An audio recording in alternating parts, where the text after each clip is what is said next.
Hello, Miss Capper. Today, me and my fellow classmate and friend, Drew Prisabella, would like to talk to you about a subject you obviously know nothing about, and that's worms. Now, I'd like to start off by saying that there are just some different phylums of worms. Probably don't know this, but there's the worms Platyhelminthes, Annelida, Nematoda, and Nemertea.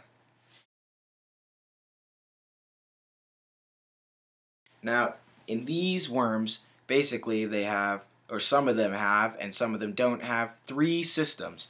And the first one is a respiratory system. Basically, what a respiratory system is a system that allows worms to gather oxygen and release CO2.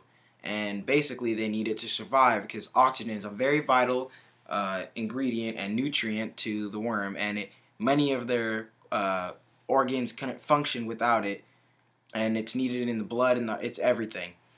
That's very true, Carson. Worms such as worms from the phylum Annelida actually do have a respiratory system. They have gills to gather oxygen and hemoglobin in the blood to carry oxygen. But worms that do not have a respiratory system make up for it by doing the process of diffusion. And what diffusion is basically is the process in which molecules intermingle as a result of their kinetic energy of random motion. Consider two containers of gas A and B, as shown, separated by a partition. The molecules of both gases are in a constant motion and make numerous collisions with the partition. If the partition is removed, as in the lower illustration, the gases will mix because of the random velocities of their molecules. In time, a uniform mixture of A and B molecules will be produced in the container. Anything to add, Carson? Yeah. In diffusion, they use this process basically to take in oxygen and to release the oxygen. And they don't have a full respiratory... CO2, right? Release the CO2, yeah, obviously. Right. He knew that. I'm joker. Yeah. So, Drew, what would you like to add about the circulatory system? I'm going to stop you there just before we move on, and I'm going to just mention a little bit about the phylum Platyhelminthes and their respiratory system. As a result of them, they're one of the phylums that perform diffusion, and as a result, they're very flat and have a very large surface area, which makes it a lot easier for them to gather oxygen and perform and do that through diffusion. Basically, what surface area is, because I'm not sure you're aware, is the extent of a two-dimensional surface enclosed within a boundary. Worms that lack a circulatory or respiratory system, such as the Platyhelminthes, tend to have a larger surface area. Now I'm going to move on to the circulatory system. Basically, what a circulatory system is the system inside an animal, in an animal, which carries blood and nutrients to all the cells inside that animal, and then removes all the waste and recycles it to the respiratory system, is removed as CO2, or recycles it to the excretory system and is removed as waste that way. Now, some worms have 5 pairs of hearts, while others have none, and vessels are used to carry the blood and through hemoglobin around the body. And that's like the phylum Annelida. They have no heart. They have just blood vessels. Very true. Those lacking circulatory systems use osmosis to get fluids such as water running through their bodies. And a quick definition of osmosis is osmosis is a process where, in most cases, water is transferred through a biological membrane based on where the highest concentration of solvent is, and in this case, the solvent is salt. Osmosis is of great importance in the biological process where the solvent is water. The transport of water and other molecules across biological membranes is essential to many processes in living organisms.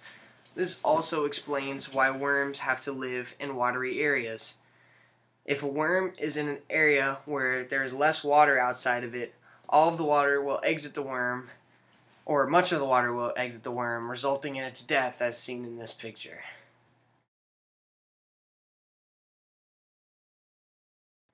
Now I'd like to move on to the excretory system.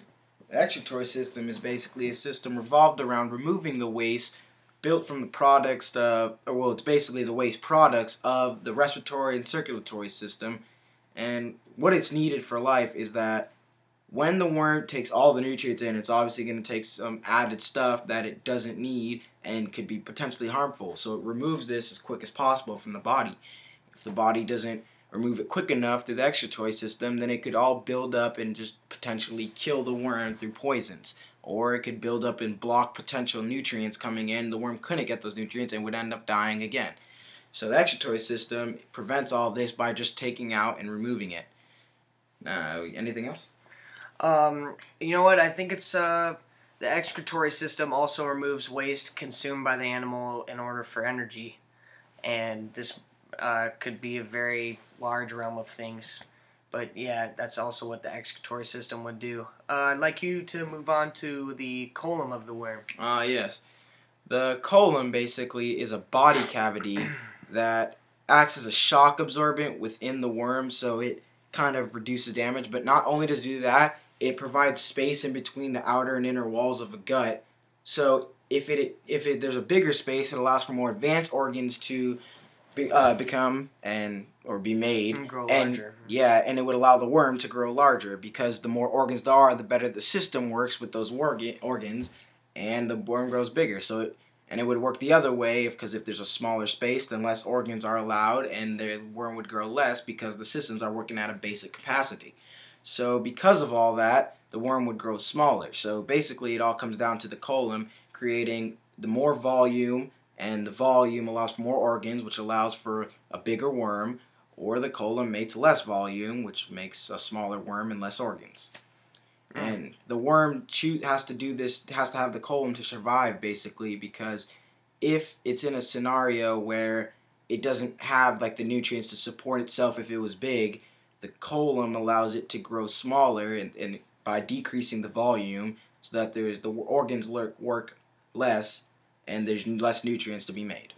Yeah, that's very true. And Gathered. Ms. Gapper, clearly you can see that through what I and Carson have explained to you today, that is why worms and other higher level organisms need respiratory, circulatory, and excretory systems, or have to make up for them by various other processes.